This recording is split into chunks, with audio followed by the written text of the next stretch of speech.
Cuomo and Polankar's quote Vaxports are Nazi propaganda. I thought this was America, not Nazi Germany. That was all written on the back of a... Yep.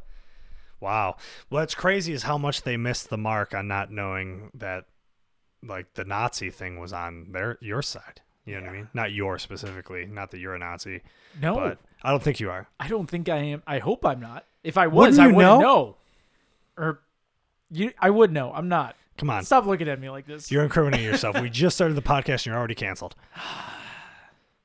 But cancel culture is canceled, right? It depends who you ask. This is true. Welcome to the internet. Welcome to episode 6 of I Am Your Friend. We'll call this episode 6.5 of the I Am Your Friend podcast because we recorded this yesterday and I was exhausted and hungover and dehydrated. Oh, yeah. And I couldn't hold a conversation to save my life and just ranted about my whole career in the music industry for some reason. And I listened to it. I said, you know what? I just need a good night's sleep and we're going to go at it again today. And here we are. I feel so much better. That's great. Thank you for coming back. You're welcome. And I apologize for wasting your time yesterday. I mean, we hung out. I'm getting a lot of funny feedback about your texts to me because I put it on my story.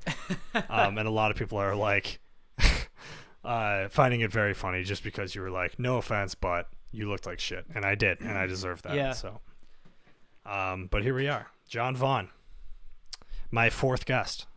I love the number 4. Yeah, I couldn't imagine having anybody else as my 4th guest. So thank you. I'm honored. We cheersed our coffee yesterday. I say we cheers ourselves. We did make really good coffee today, and I made more of that slow clap from Overwinter. Shout out Overwinter Coffee. I had more of that this morning, and it was amazing. Dude, it's so good. Yeah. Andrew Behrens. Love Andrew Behrens. Shout out Andrew Behrens. I got to get him on the pod, man. I got to get both the Behrens brothers on the pod. I worked with him today. Oh, he's working at Overwinter now. Yeah. The Williamsville one? Mm-hmm. Is he working tomorrow? No. Okay, you're working tomorrow, though. All day. All right, I'll see you tomorrow. He is there on Wednesday, opening. But today, he told me that he thinks that Overwinter has the best espresso in Buffalo. Whoa. Which is what is on right now, which is the slow clap. The slow clap as espresso. Yeah. All right, guess what I'm getting tomorrow, John? Iced Americano. Yeah. A large. Uh-huh. I knew it. Yeah, that's my man right there. That's my man right there. Oh, okay. We'll teach you that, bud. Don't worry. Okay. What happened there was I tried to do the thing with John Vaughan where I dap him up for the people not watching on YouTube, dapped him up and then tried to end it with the fist bump, and he wasn't ready for that. So we didn't complete it, but we'll work on it again later. Great. Okay. So John Vaughan, you love coffee. I do love coffee. And you're really good at making it, and Thank you. You really know a lot about it.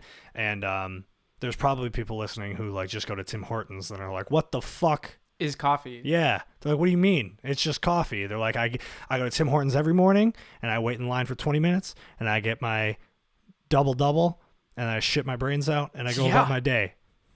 Yeah. And these people are missing out on a really enjoyable experience of life. Yeah, dude. Coffee doesn't have to be bad. And I always thought that it did because I dude, same. You tell your origin story, then I'll tell mine. But go ahead.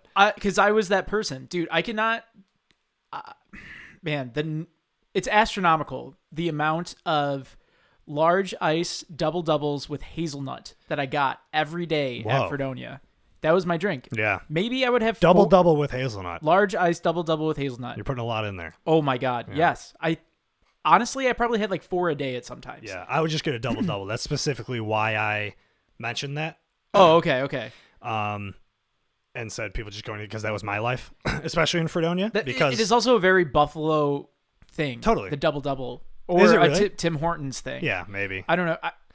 If you went out of state, I don't know, anywhere without a Tim Hortons for that matter. Dunkin' Donuts.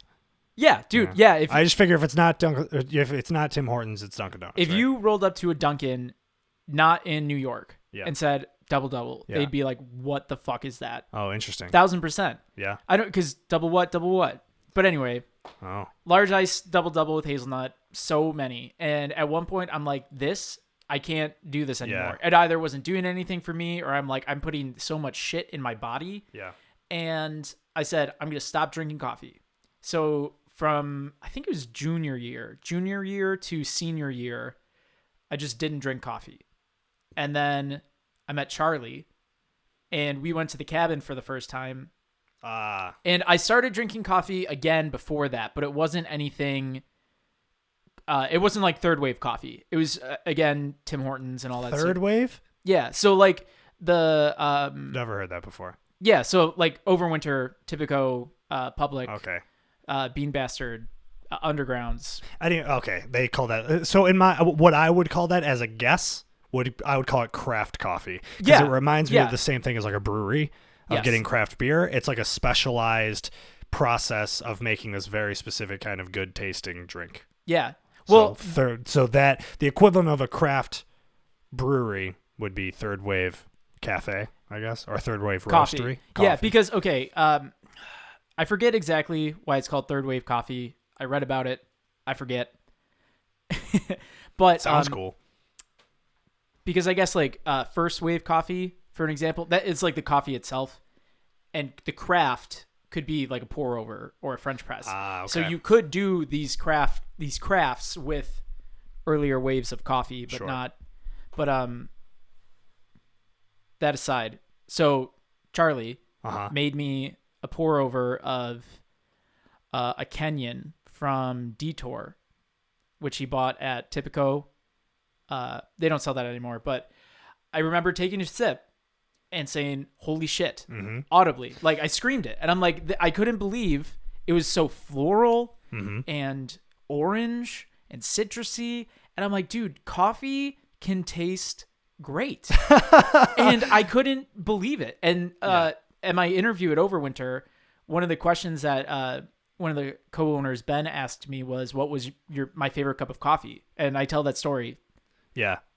Yeah. And I think because I think it was the exact same cup of coffee for me. Yeah. Except the one that Charlie made me. Yeah. But like it was the same kind. Yeah. And it was the same thing when we were at the cabin. I may have, it's possible he may have made me one before that at his house. Mm-hmm. And then at the cabin was kind of the first like group time we did that. I've mentioned the cabin on the podcast before too, which is hilarious. I love the cabin. Yeah, I have your cabin tattooed on me. I see it. Yeah. That's so cool, man. Yeah, I love that place. The best mushroom trip I ever had in my life was at that place. I was your spirit guide. You were my sober companion / spirit guide on that mushroom trip. I remember the only thing I remember about that mushroom trip. Well, I remember a lot of things, but specifically with you, when I had this like moment of realization. Thinking about this, because my whole focus was trying to because we were trying to finish the album. Yeah. You know, we had most of it written. We were going to demo it out. And my thing was like, I'll just finish writing the lyrics once we're there. And the Hansons came up and brought some very good mushrooms. And I was like, all right, cool. I'll just do those and then I'll finish writing. I'll figure it out. Yeah. And I'll know what the album is, which I did.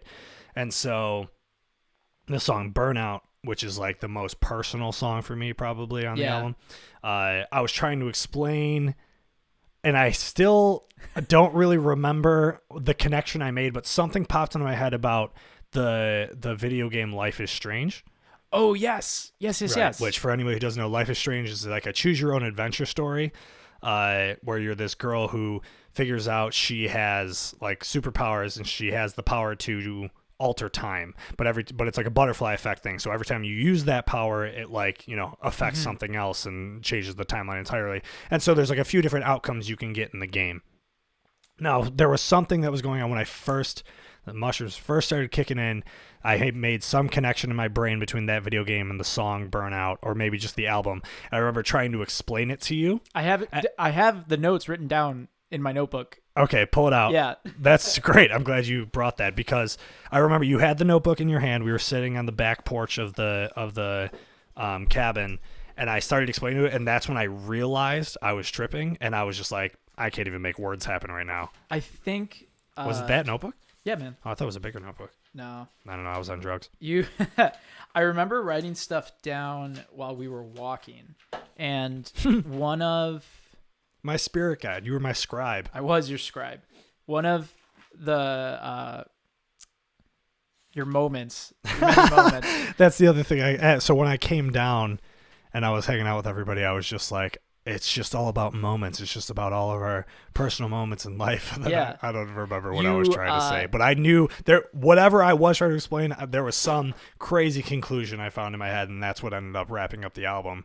But I don't remember exactly what it was. But I know I was saying something about everybody's moments, and everybody was just laughing at me. They're like, "You're a stoner idiot." Yeah, we were walking across because there's a very long, like dirt gravel road that goes down to the cabin. So that was like, I'm fully tripping at this point. Yeah, and there's a creek that rolls underneath, and I said when I was a kid, I used to throw rocks into the creek. And I remember doing that. Yeah, I was like, I tried to get the biggest rock and toss it in there, and you're like, oh, we got to do it.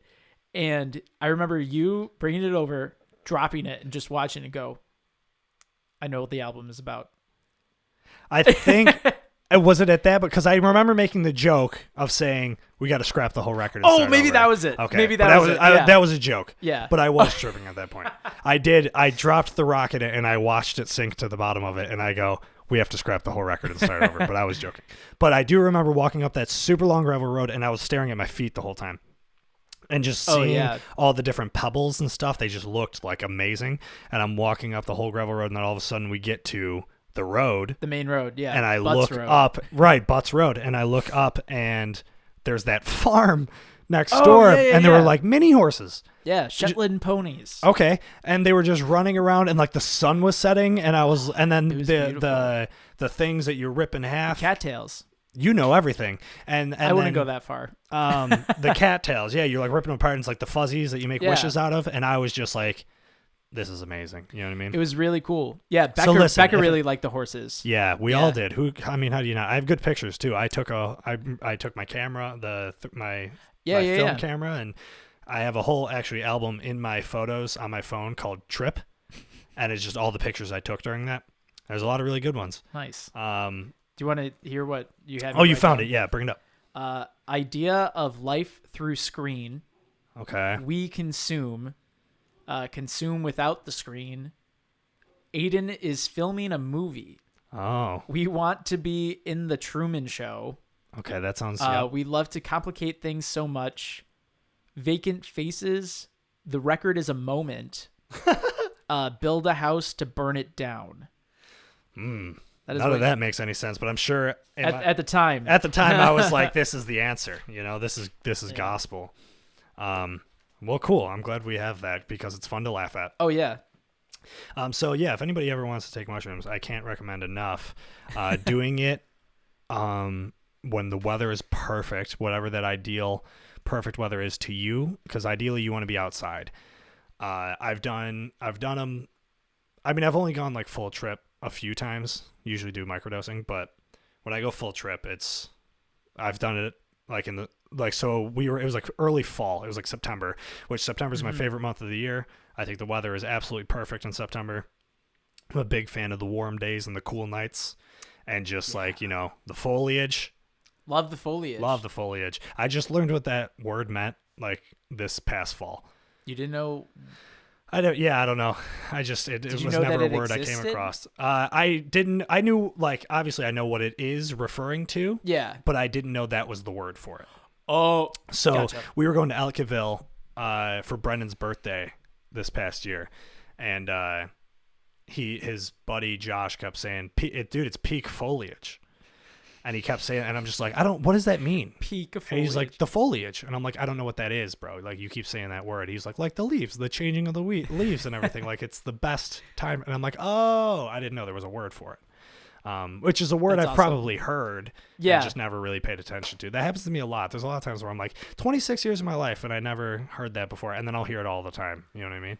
There was a solid 20 years of my life where I thought the word epitome was pronounced epitome. Do you know the comedian Brian Regan? Yes. So he has a stand-up special called The Epitome of Hyperbole. Mm-hmm. And it's the final joke of the stand-up, so spoiler alert, of the special. And he says there was a guy who came up to him after a show and said, "You pronounced every word in your show incorrectly." And he said, "If that isn't the epitome of hyperbole." It's an amazing joke. That is an amazing joke. It is, yeah. Brian Regan's amazing. He's really good. He's like, I mean, He's really just like Jerry Seinfeld. He does like the same style where it's just like clean and like jokes about like everyday things and just dumb dad jokes, but they're funny, man. And he's a funny dude. Speaking of things you didn't know till you were older, you had a pretty sheltered childhood. Oh, for sure. Yeah, let's go into that a little bit. What was that like? Because we had a similar childhood where we both, were like Catholic school kids. Catholic school. Raised Catholic, but like, I mean, maybe my older brothers had more of that experience because my parents were definitely stricter on them. Like by the time they got around to me, they're like, whatever, dude, whatever. Yeah, I mean, I was the oldest of my mom's kids because my dad was previously married and had a daughter who is my older sister. Oh, I didn't know that. Yeah. I didn't know you had an older sister. Gabrielle. Okay. Yeah, she's awesome. She's living in Brooklyn with her fiance. They're getting married soon. Oh, you have told me about that. Yeah. So she grew up in Rhode Island with her mom. Mm-hmm. So I was the oldest. So they're just like, they were stricter with me than everyone else. Catholic school. Yeah. I wasn't allowed to watch SpongeBob. Right. That's the biggest one for me. But I knew other kids, like I knew kids growing up when I went to Catholic school who like weren't allowed to watch SpongeBob. And I just was like, that sucks. Yeah, dude. It was, I mean, you love SpongeBob now. Oh my God. Yeah. Yes. So when did you start watching it? I think so. We would always go to my grandma's house because we went to church every Sunday, mm-hmm. and we'd always go there afterwards. And sometimes my older cousins would be over, and SpongeBob would just kind of like be on. Yeah. And so this wasn't like a your whole family thing. This was just like specifically your immediate family was like no SpongeBob. Correct. Yeah. Yeah. I think Nickelodeon and Cartoon Network were just viewed as horrible or something. Sure.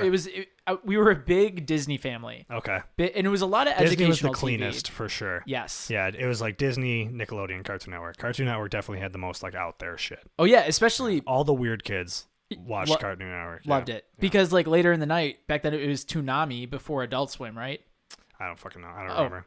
Oh well. Do you mean was it a show or was that like they changed it? Yeah, at like 11 p.m. it was Toonami. Oh, so that was prior to the Adult Swim days? I'm pretty sure. I don't think I stayed up past 11 p.m. until I was like 16. So.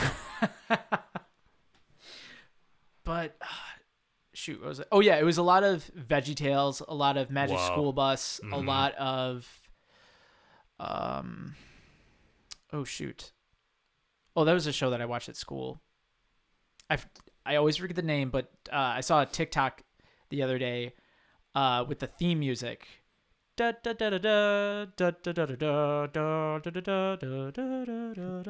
sounds familiar. I'm sure somebody's listening like, oh my God, of course it's this. This. Yeah. We would always watch those in school, and I really dude, I enjoyed learning about stuff, and so I always want to like watch them at home, but I'm like, why would I watch them at home when I just watch them at school or whatever? But yeah, dude. I thought the Beatles were the only band that existed until about 4th, 5th grade. That's fair. Because that's really all I was listening to. I wasn't allowed to listen to the Ballad of John and Yoko because they said "Crucify Me," and Catholic school, and yeah. See, the only thing I remember my parents my mom specifically tried to stop us from watching wrestling. But my older brothers liked wrestling a lot, and so it was always on, but she didn't want me or Brennan watching it. Because you weren't old enough, probably. Right. Yeah. And but we just did, and then we watched it all the time, and then I loved wrestling. I never got into wrestling. Probably for that specific reason. Yeah. It's one of those things, Harry Potter. Yes. Not allowed or allowed? Allowed. Interesting. Yeah. I know I had friends growing up that weren't allowed to watch Harry Potter because Witchcraft. It was, Yeah. I remember learning about that in... Witchcraft sounds so like evil, but it just is literally magic. Yes, that's it. Yeah. Like, I'm not... it's not like some Hocus devil Pocus. Worshipping shit. Yeah. Yes, exactly. Right, where they're sent from hell or something. Yeah. I think it also helped because my older... Gabrielle loved Harry Potter. Oh, okay. She would read all the books, and like whenever she came to visit or we visited her or whatever, we would read Harry Potter or talk about Harry Potter, and... yeah, Harry Potter was good. Nice. You liked Harry Potter? Were you a Harry Potter kid? Yeah. Okay, cool. Yeah. Me too. Loved Harry Potter, Star Wars, of course. Yeah.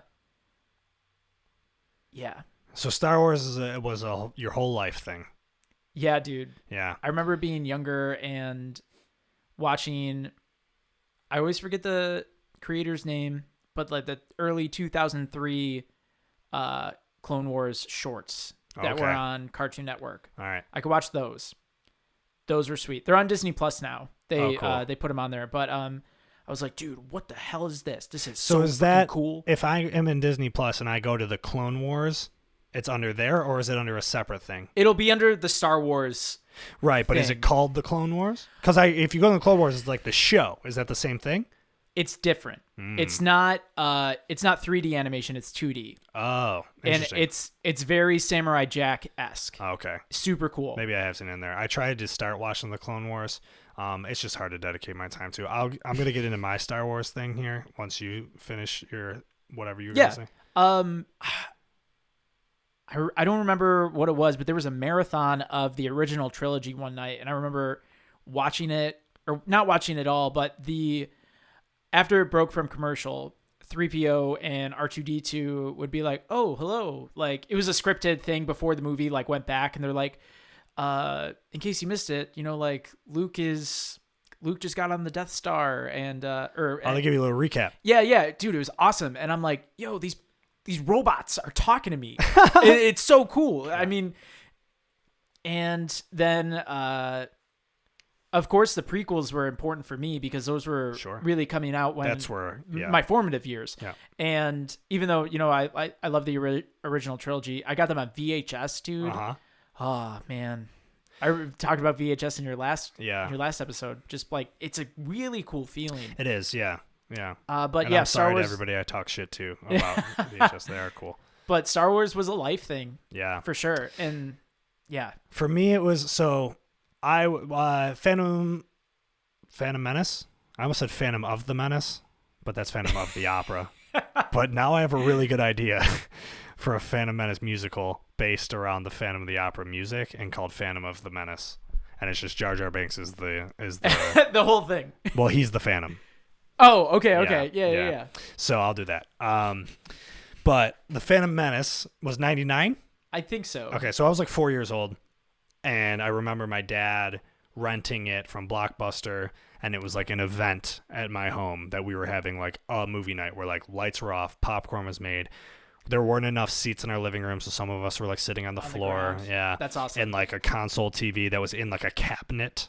Oh my gosh. Yeah. So that was my first experience. That was my first time that I remember seeing Star Wars, and seeing Darth Maul, I remember really freaked me out, but I was obsessed with Qui-Gon Jinn. Who wasn't? Right. And my thing, and that is something I realized going back to the wrestling thing. My heroes have always been dudes with long hair. It's like Qui-Gon Jinn. So like in wrestling, like I know you didn't watch wrestling, but like Edge, Jeff Hardy, Chris Jericho, like Chris Jericho before he cut his hair. Once he cut his hair, I was like over this dude. But like all the dudes who had like were like the rocker looking guys, you know what I mean? I love that shit. And I don't know why and that's led to me being just always having long hair. And my parents would never let me have long hair growing up because, I had to be a good Catholic boy. Yep. They let me grow it out a little bit when I switched over to public school. But I never really had it that long because they still like, just all the time was like, hey, when are you going to get a haircut? Get a haircut. You need a haircut. And then you got to take me there. I can't drive. I'm 12. That's true. And then when I got to college, that was my first time on my own. And I'm like, I'm not cutting my hair for 2 years. And that's what I did. And that's when we all had oh my God, insanely long hair. And there's that very funny picture. That's you, me, Dan, and Mike in the kitchen at 37. Before you guys lived there, I think. No, we lived there. You did live there already? Okay. And we were, in front of the sink, and all of us have hair down, like, below our shoulders. Yeah. Yeah, it was pretty cool of us. It was pretty cool. We were it was our little long hair club. And everyone it was thought... super cool and not lame. Super cool. Not lame. Not lame. Not lame. Yeah. Everyone thought Mike and Dan were brothers. For the longest time. And then Dan and I got kicked out of 9/11 Tavern. What? Do you remember this? You didn't hear this story? No. Do you know what 9/11 Tavern is? It's a tavern. Good job. It's a very famous, well, I wouldn't say very famous, but it's regarded as one of the best wing spots in Buffalo. Oh, okay. It's in South Buffalo. And it was, the owner just passed away this year, but he was a firefighter. And so that's why it was called 9/11, because it was Got it. normal. Yeah, I think it was open before the event of 9/11. Do you know those? The events of 9/11? I don't know if you've ever heard of those. Coming up on 20 years. Coming up on 20 years. Crazy. It was in a podcast I listened to today. I mean, you're right. But anyway, so we went to, I don't remember where we were coming from, some sort of event, and it was me, Dan, and Darren, and Dan was like, we're going to get wings at 9/11. So we went, and me and Dan both had super long hair. Darren might have had longish hair at the time as well. Yeah, he really always has, except for, when he cut it, but mostly long hair. Yeah. So, he had long hair except for when he didn't. Yeah. It wouldn't surprise me if at the time his hair was long. Yeah, I think it was. And, and we got, tattoos, and we're wearing skinny jeans, and you look like punks. Looking like punks. Love it. So we walk into this old, South Buffalo Irish white guy. Oh my gosh. A working class bar, a very blue collar place. And we walk in, and you could hear the record scratch, right? Everyone's. Yep. Yeah. And there's guys playing pool that all stop, and it just gets quiet in there. And we just walk up to the bar, and before we could even say anything, the dude reaches his hands over the bar to be like, you can't sit right here. Whoa. And we were like, what's up, man? He was like, what's going on, guys? And we were like, we're just trying to get some wings. And he's like, closed up for the night. And the place is packed. There's people everywhere. It's 9:30 maybe. It was not late at all. And then we were like, all right, you're clearly open, but all right. And whatever. Then we'll go somewhere else. So we turn around and we go to walk out, and one of the patrons of the bar was like, too bad, looked like a bunch of winners. And then everybody started laughing, and then I think the bartender said come back with a haircut or something like that. And, holy shit. yeah, and we were like, all right, man. That's awesome. Yeah. Still have never been there, but I kind of respected it. You know what I mean? I was like, all right, this is a place that has their standards, and yeah, and we are clearly not that. And they're like, fuck you, we will serve who we want. And I'm like, all right, bro, do your thing. Because I guess if the food's good enough, your customer service doesn't have to be good, and that's kind of a respectable thing in my book. Yeah. Obviously, I was upset at the time, and I was like, fuck 9/11, but everybody's like, but no, dude, they can do that to you because their wings are that good. And I'm like, okay. It's funny that you mentioned the food quality versus the service, because working in a big corporate restaurant, where the food isn't always that great. Yep. I had to, follow the script. Sure. And I had to be the nicest person that I've ever been in my life. Yeah, you had to make up for everything not being that great. Yeah. Yeah. And, oh, shit, dude. Yeah, if our food was banging, I'd be like, fuck you, man. Yeah, especially, if you're in Buffalo, New York, and you're regarded as one of the best wing spots around, Yeah. You kind of have the power to do that. That dude didn't give a shit. That dude was not trying to maximize his profit. That dude was just running a business for his buddies. It's, and it's and that's kind of respectable, Shout out to 9/11. Shout out 9/11 Tavern. Tavern. Yeah. Shout out 9/11 Shout out. Tavern. I'm using that clip specifically for the promo of John Vaughan going, shout out 9/11.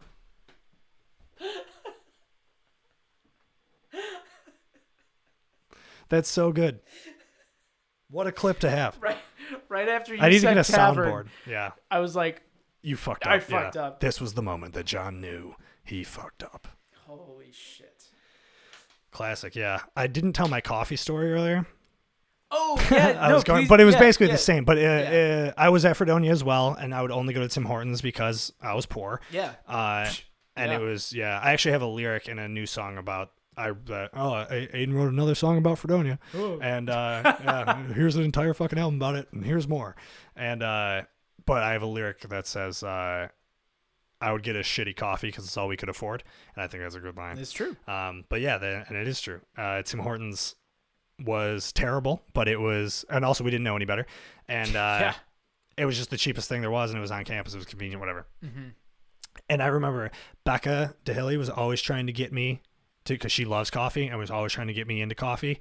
And I'm like, because, when I was growing up, I was like, I hate coffee. And people were like, oh, just wait till you get to college and you're going to love it. Yeah. You're going to need it. And I'm like, oh, okay. And then I get to college and I'm like, I still fucking hate it. So, and I'm trying all different variations, right? The double, the single, 1-2, 2-1, getting flavor shots, getting iced, getting the mochas, getting, you know what I mean? Just trying it all. And I'm like, the mochas were all right. But chocolate. Because it's chocolate, right? Chocolate. Yeah. And I'm like, this all sucks, And then I meet Charlie.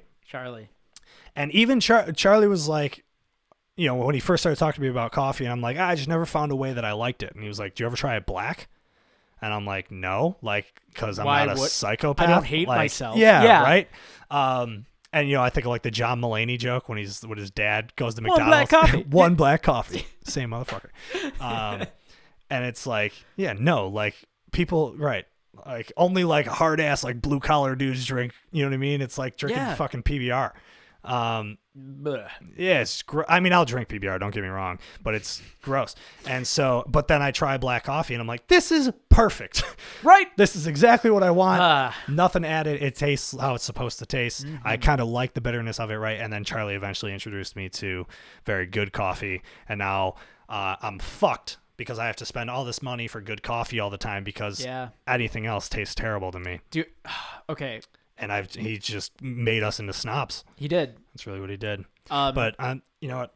I'm proud to be here, and I'm happy to be here as a coffee snob because I drink really good coffee, and I'm really happy with my day every time I drink good coffee. It's you know, amazing. Mm-hmm. When I was sick with COVID, and we had COVID together. Yeah, we did it. Good job, bud. For people listening, not on the video, we successfully did the dap up to pound combination over both of us getting COVID at the same time. Party. Yeah. I stayed at my mom. Well, okay, it's my parents' house, but my mom was the only one there because my dad was in Florida, so I'm calling it my mom's. Mm-hmm. The first thing that I ingested there was a cup of coffee. Mm-hmm. Oh, you were drinking Folgers. Yes. And I was absolutely terrified because I thought I lost my sense of taste. Right. Because I asked my mom, I was like, what is this? What? Not expecting, you know, some like bougie coffee, you know, like I love my parents to death, but they don't drink good coffee. Right. Yeah. Neither do my parents. My dad is a Tim Hortons K-Cup guy. Yeah. You know? And she's like, oh, it's Folgers. I'm like, and from our previous conversations, she's like, I'm going to Wegmans. Do you need anything? And at the time I was like, nah, I'm good. You know, like whatever you're cooking, I'll eat, you know, I'm at your will or whatever. Sure. And that's my life every day living with my parents. It's just like, whatever you're getting, I'm going to eat. So, exactly. Yeah. And I don't need any special requests. I told her, I was like, I need you to get something that isn't Folgers, please. Yeah. Please. Yeah. So she got some counterculture stuff and.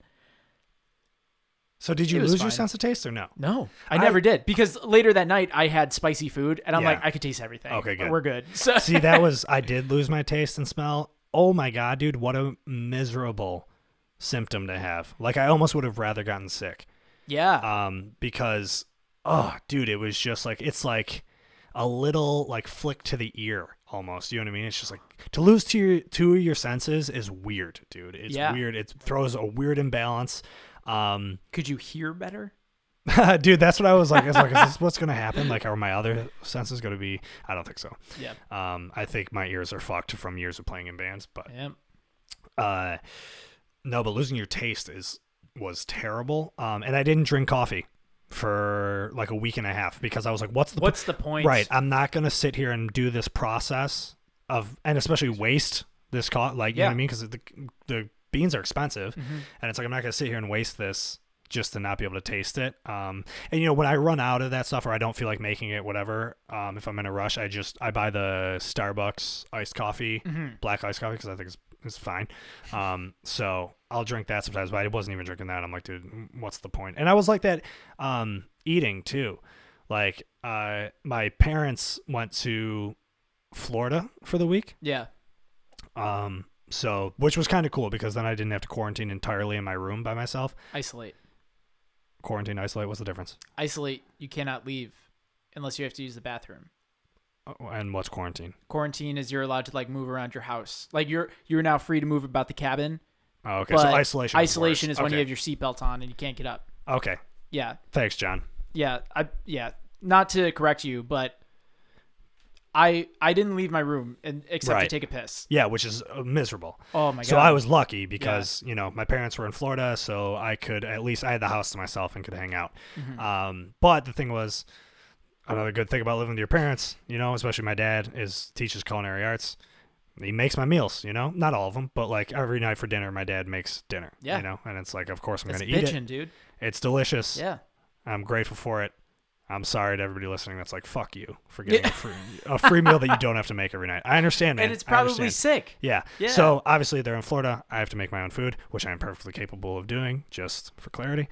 And I also was a cook at a restaurant for a while, so I know what's going on.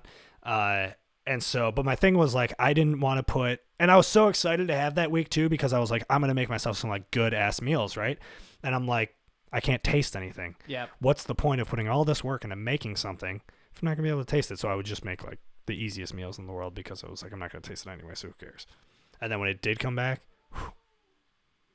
would never take it for granted again. You know what I mean? You can't, man. Yeah. Yeah. So we drink good coffee now. We both like Star Wars. Oh, my Star Wars story too. So like Phantom Menace, whatever, that was my intro to it. Qui-Gon and then Jinn. like I just like I watched all the movies over the years. I never got super deep into it. And I'm kind of the same way with Marvel, except I have a better grasp on what's going on in Marvel. But both franchises, because I'm a nerd, so like I'm not going to deny it. I think people who hate on those things are annoying and just jealous that they're not a part of it. Mm-hmm. And I also like don't think Star Wars, now on the other side of it, I don't think Star Wars and Marvel movies, now I'm throwing them together because they're very similar in my opinion, are like groundbreaking cinema. All right. I mean, the original Star Wars, maybe. Yes. Because of, nobody had seen shit like that before, and obviously it changed the game for everything when George Lucas did that. So, but like as far shout as out to George. And shout out George. So in today's world though, like the Marvel and Star Wars franchises, like they're not revolutionary cinema, you know what I mean? But like, it's nothing out of this, but like they're good stories, they're fun movies, and I love the connecting theories and that people come up with, so I'm cool with that. And the target audience has also shifted. Do you know what I mean? Yeah, it's like young adults now, probably, right? Yeah, younger kids. And like, so what if you didn't? Okay, so what if you are a lifelong Star Wars fan and the sequel trilogy came out and you hated it? It's not for you. It's for everybody. Yeah. Right. Sorry. Yeah. I mean, yeah, that's what Disney was trying to do. They were trying to completely restart it, basically. Yeah. For a new generation. And I liked the new movies. I mean, a lot of people hated the last one. A lot of people hated the second one. Right. I saw a meme the other day of, how people are doing the brackets around stuff. Yeah. So it was like the 4, 5, or 7, 8, 9, mm-hmm. and it was like 7. It was like, oh, okay, this actually isn't bad. And then 8, it says, is this the best Star Wars movie? And then 9, it says, this is the worst thing I've ever seen. And it had like a lot of numbers. So I was like, oh, okay, I thought everybody hated 8, but I guess a lot of people hate 9. So it's pretty interesting to see how the fans are like different about it. But my thing is, I don't know when they're bad. You just love movies. I just love them. I was like, it was a cool story. I followed it for the most part. Yeah. Hero, conflict, resolution, falling action, all that shit. Lightsabers. Right. Conclusion, we got it. It was cool. Cool fight scenes. I'm in, dude. That's all you need for me. But my thing is like, I really don't have a good grasp on what's going on in any Star Wars movie. I don't read the fucking thing at the beginning. And that's what everybody's like, well, you got to read it. I'm like, dude, that's so much information. I have so many questions, and nobody's going to even pause to answer them for me, Because it's like, what's going up? It's like, all right, general, whatever, and they're on this planet. And I'm like, stop. Who are these people? You know what I mean? What planet? You find out. Well, I don't, apparently. So I gave up on trying to read the thing in the beginning, but I like the music, and it's exciting. John Williams. And now, listen, like, I've gone to the movies. Like, I go to the Star Wars premieres. I go to the Marvel premieres. And, like, same thing. Like, it's a great experience. It's so fun. I love seeing everybody else love it. You know what I mean? And I've mentioned that on episodes before where, like, I love experiencing things with people who are extremely passionate about that thing, and like seeing what it does for them, and brings them all this joy. So that's my thing for Star Wars and Marvel is like, I love being part of the premieres and stuff just to like see everybody like who fucking loves it. You know what I mean? Because it's a great thing that brings so much joy to people. I just have no idea what the fuck is going on. But that's where I'm at with it. And I don't really have any opinions on it other than that. And I don't know. I just don't like people that hate on shit, I agree. Could I tell a movie premiere? Except fuck jam bands. That's all I got to say. Could I tell a movie premiere story? Jam bands, that's cool. Yeah. So, not my story, but our friend Andrew Parator. Shout out Parator. What was he drinking out of a mustard bottle that one time? That's what I always. It was liquor. It was some type sort of cocktail alcoholic beverage, or just straight liquor. I don't know. He had something in a mustard bottle at a party, and Charlie lost his mind about it. He's like, that kid's drinking out of a fucking mustard bottle. And he calls him and we're like, yeah, it's Paramore. Parator. And he also calls him Paramore. Yeah. But so I like Parasaurus Rex. Oh, that's cool. Yeah, that was my name. We call him Pub Rub. Okay. Yeah. Yeah. Pub Rub, Tub Rub. Yeah. So this group of friends for you these are the nerdiest dudes I know. All great dudes. I want to throw that out there. But like, I think I'm a pretty nerdy guy. And then I would go over to your house in Fredonia when you guys would have game night, and I'm like, whoa. It's awesome. It's awesome. Yeah. But I love it. So Parator, this is episode 7, Rise of Skywalker. 8. Sorry, 7, Force Awakens. Did I just correct you on a Star Wars thing? You did. Look at me now, motherfuckers. We did it again. The dap up to the fist combo. So, spoiler if you haven't seen this movie, but also where the fuck have you been? Yeah. Parator Darth Vader is Luke Skywalker's dad. What? Darth Vader's Skywalker's dad. He's back in Rochester, and he's seen the movie. It's been out for a couple weeks or whatever, but he's gonna go see it with his Rochester friends. And shout out to the 5A5. Yes. So he's in line to get his ticket, and in a couple people in front of him, there's his dad and his younger son. He had to be, Parator said maybe 6 or 7, young dude. I don't remember who was dressed up as who, but Han Solo and Chewbacca. I hope the dad was Chewbacca. Yeah, that would make more sense. Right. But it could go either way. Yeah, because the kid, it was probably the a kid PJ costume or something, whatever. So kid is so excited. He is so stoked to see this movie. Fuck yeah. And then comes a scene where Kylo Ren kills Han Solo. Uh-huh. Devastating. Dead silent in the theater. Parator sees the kid and just goes, "Oh no." Bummer. And, oh my dude. I feel so bad for that child. Yeah, of course. It's his favorite character. Probably. And he's never gotten to see a new Star Wars movie before, and the first one he goes to. Murdered him. Blatant murder. Yeah. Patricide. Yeah. Let alone. You know what I mean? Yeah. Holy cow. Gotta feel bad for him. How do you feel about Kylo Ren as a character? Everybody seems to be iffy about him. I just love Adam Driver. Dude. I think he's a hunk. He's a hunk. He's a good actor. I'm a very, as far as that stuff goes, I'm a very simple man. Throw a hunk in there, I'm good. You know? The long hair thing. Yeah. Yeah. Dude. That's a good call out. Right? Yeah. So I was pretty stoked on him. I didn't hate him. Very comparable to how people were hating on Hayden Christensen for being kind of like a whiny boy. Do you know what I mean? Yeah. See, I love that. I'm for me, maybe it's a nostalgic He's thing, a but trouble. I love Hayden Christensen as Anakin Skywalker. Dude, me too. Yeah. And I watched a lot of behind the scenes stuff on episode 2 and 3 on YouTube in the morning, and George Lucas would be he would direct him a lot. Mm-hmm. You need to be this way here. And, roll the scene. All right, cool. But you got to be more this. So George Lucas was forming him to be Anakin. Yeah. If you want to be mad, blame George. Not him. He did a great job at portraying the character. That's my argument for people who shit on the prequels. It's George Lucas played more of a role in making the prequels than he did episodes 5 and 6. Episode 4 was his baby, obviously. Oh yeah. And then 5 and 6, he kind of just let other directors came in. I don't think I'm not too sure. He was about that, I've looked into it because I was curious as an artist, where was, because these are obviously George Lucas's creations, right? Yeah. So I wanted to know his role in each movie because, from an outsider's perspective, you probably assume he writes and directs all of them. Yeah. But he only wrote he wrote and directed the first one. I don't know if he did either of 5 and 6. He might have wrote. I mean, he was on the movies as producers and writer or whatever, but he wasn't I don't think he directed 5 or 6. Yeah, directed probably not, but while he was 4, 5, and 6 was supposed to be a thing, one thing. But I thought way too much. So I thought the first one was just. It was Star Wars. Yeah, and that was just his plan, was just doing that. Yeah, but then people loved it so much that he wanted to develop it, or the studio did. I don't know. Yeah, maybe while they were shooting 4, he continued to write it or something like that. Whatever. But your point. 1, 2, and 3, the prequels. Yeah. George Lucas wrote and directed all 3 of them. Mm-hmm. And like those, so in my opinion, like those were his true babies. You know what I mean? And it's like the people who are going to shit on it, it's like, you're kind of shitting on George Lucas. Like that was his thing. That was his thing, man.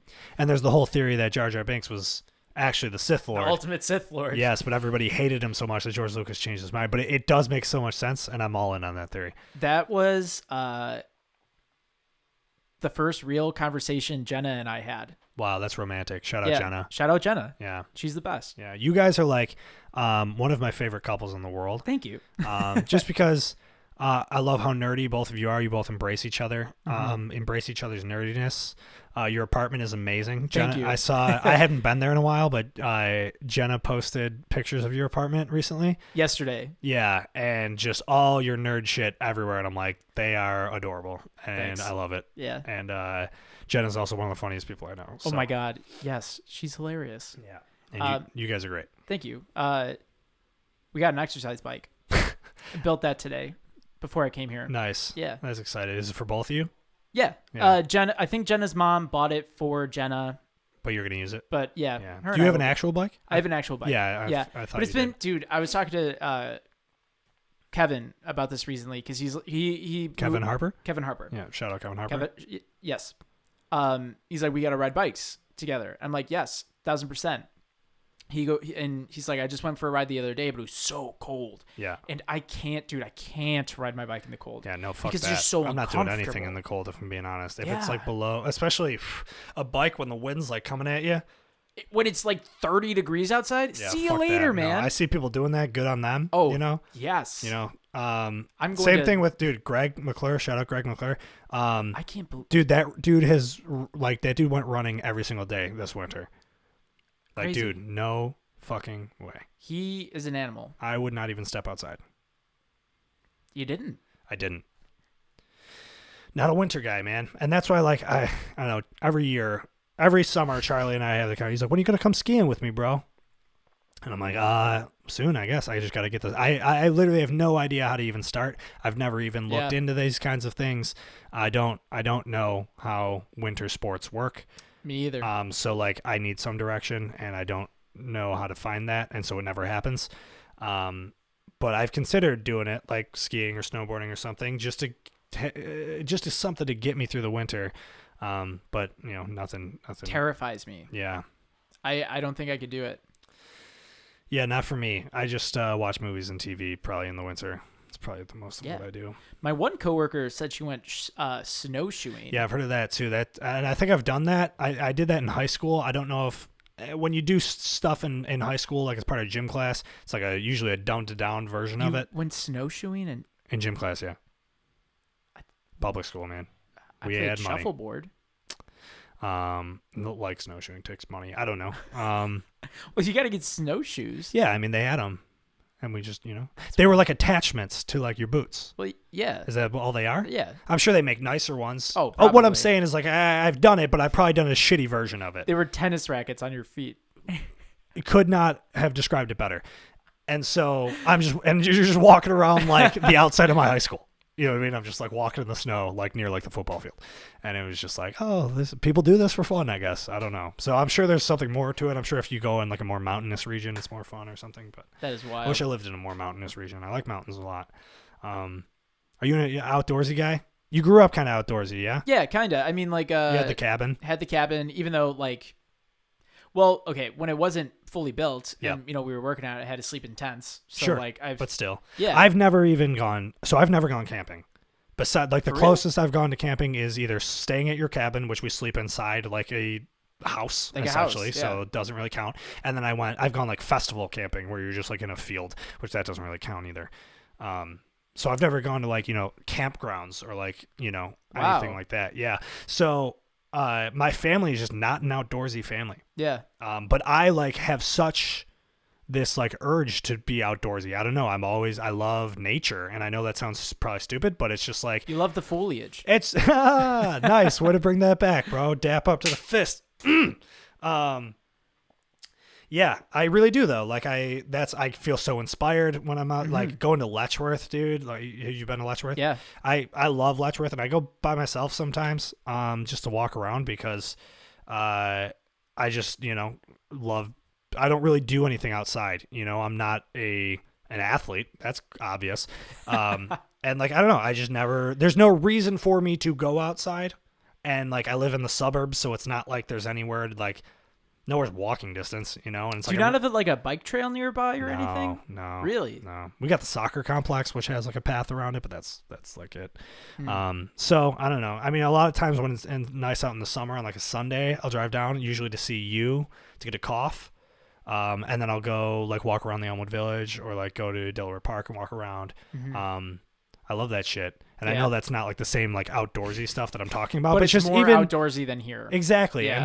And I just feel like it's, you know, and I did not grow up outdoorsy, obviously. Like my family was just not into it. Their idea, like my family, when they want to go on vacation, they want to go to like a resort. Like when I was 11, we went to like an all-inclusive resort in the Dominican Republic, and I was just like, I don't know. I mean, obviously I had fun, but like it's just like, this is not how I want to spend I don't want to go to a third world country. Pretend like I'm in a first world country. Exactly. Live exactly like I do at home, except it's so hot out that I can't breathe. Yeah. And I'm super Irish, and the sun here is going to destroy me, no matter how much sunscreen I put on. So it's just, that's just not my thing now. And like, you know, we go down to Hilton Head, South Carolina, every other year usually. We haven't gone in a few years, but and just stay, you know, we rent a house like by the beach. Like my family's like a beach family. That's like their thing. And I'm like, I want to go like hiking through the mountains and like build fires and, you know, sleep in a tent and like get dirty and be one with the earth and like, you know, that kind of dumb shit. And my mom's like, that's disgusting and you should feel bad about yourself for even wanting that. She doesn't say that. I'm just kidding. But no, but I'm trying to make a point, especially after the year we've had where we got stuck inside, where it's like, okay, I need to actually take advantage of doing stuff outside. I don't know, kayaking maybe. Kayak? You ever done that? Yeah. Jenna's grandma lives in Silver Creek. Oh, cool. And we had to like Jenna had to house sit, and like I went up for a weekend or something, and her grandma has kayaks. Sick. And there's like a river nearby, and we're like, yeah, let's go kayaking. So when we kayaked, it was fun. I mean, you know, it's a lot, but it's fun. So also kayaked in gym class, but you just kayak in the pool. Okay, so John, you're looking at me weird, right? I live in West Seneca. Yeah. The property taxes here are like the highest in Western New York, and and those property taxes go to the school. Yeah. Well, a lot of it does. Yeah. So our schools had money. Like I went to the West Seneca School District is a very, very good school district. We had elaborate things that we could do in gym class. We kayaked in the pool. So again, not like real kayaking, but like we learned how to like use it, and like if you flip over the proper way to like, it was really cool actually, and I enjoyed learning it a lot. The only thing I did in a pool in high school was like workouts. Like did you have to tread water? No. We had to do that. Like for volleyball, we had to do morning pool workouts. I like pool workouts. When we were doing the album to get prepared to do vocals for 2 weeks leading up to doing vocals, I went for now this is crazy for me. You know what I mean? Physical activity, not really my thing. I go to the gym about 4 times a week. I put stuff up. I put them down. I'm not doing it to like try to be some like jacked person. It just makes me feel good. Stay in shape. Yep. Right? That's my thing. So for doing vocals, before the studio, I was talking to Matt Cox, shout out Matt Cox, and Matt was like, go for a 2-mile run every day. And he's like, and it'll be like insane the difference that you notice when you sing. And I'm like, all right, well, that makes sense, right? Like the lung capacity, everything like that. So, and like, obviously I look up to Matt as a vocalist and everything, and somebody who's been in a successful band. And I'm like, all right, you know, I'm buying into that. Sure. And so there's my buy-in, right? If this is going to make me sing better, this is going to make me do my passion better, fine, I'll do it. I'm in. So I would get up at 6 a.m. every day for 2 weeks, and I did yoga as soon as I woke up, which doing yoga right when you wake up is the greatest way to wake up. It's fun. Yeah. I've been there. It's just like, because by the end of it, you're so awake and you're like stretched out and it just feels so good and you're just mentally ready to go. So then I would do that, right? And then I would go for a run, a 2-mile run around my neighborhood, most boring run ever. This is the suburbs.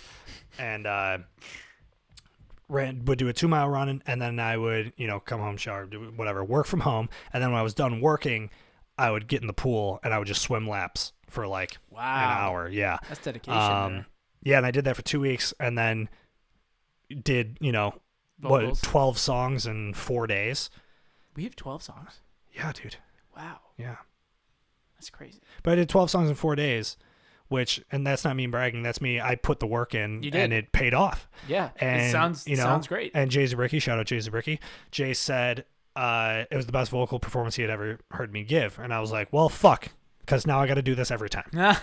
So once we start playing shows again and stuff, I got to start running again to get my voice back up to where it was. But maybe, dude, I've been really wanting to run lately, and maybe this conversation and me having to get up at 4 a.m. now for work is going to make me run. There you go.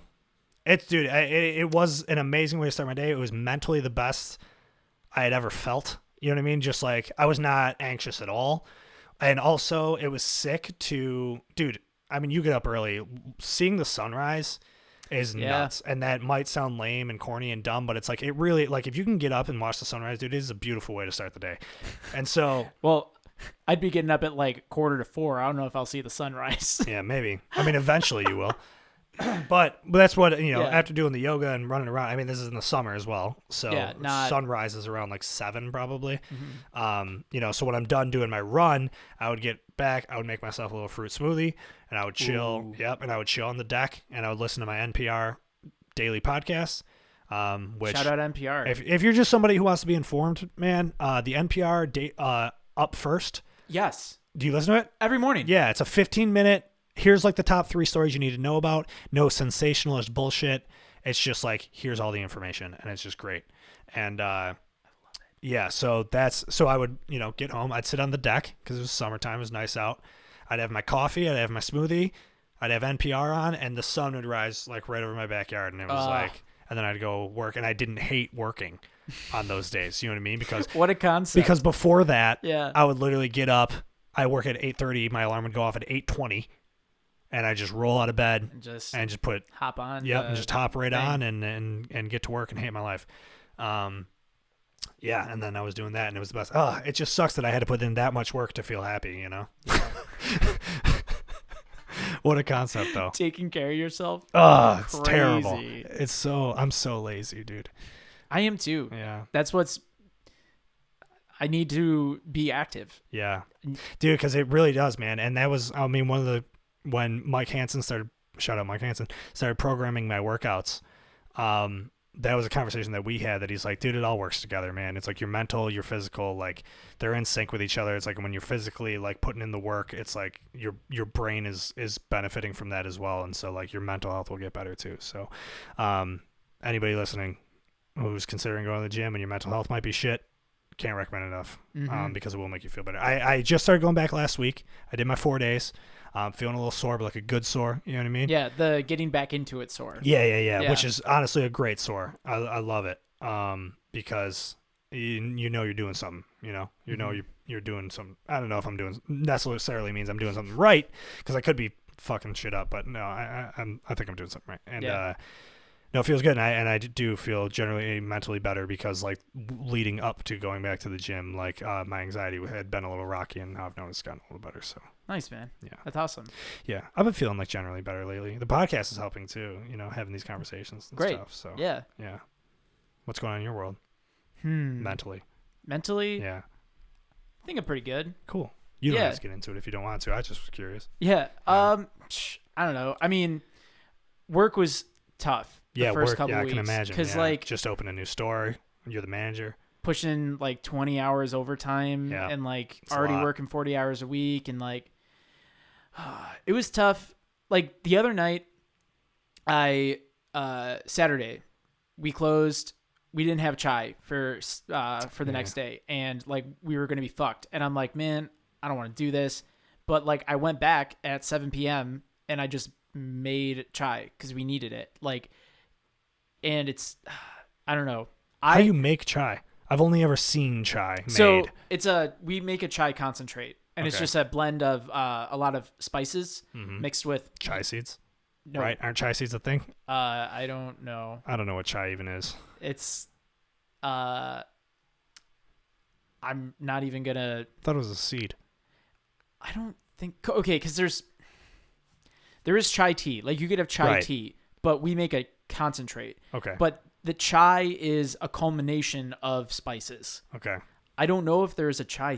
Are you thinking of chia seeds? Maybe. I'm kind of dumb, John. You gotta, You're pretty smart. I'm smart where, It counts. maybe. I don't even think that.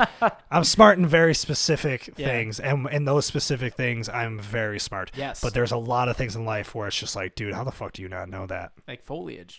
I'm Boom. sorry. There you go. And not knowing the difference between chai and chia. So maybe I was thinking of chia seeds. Or like chi.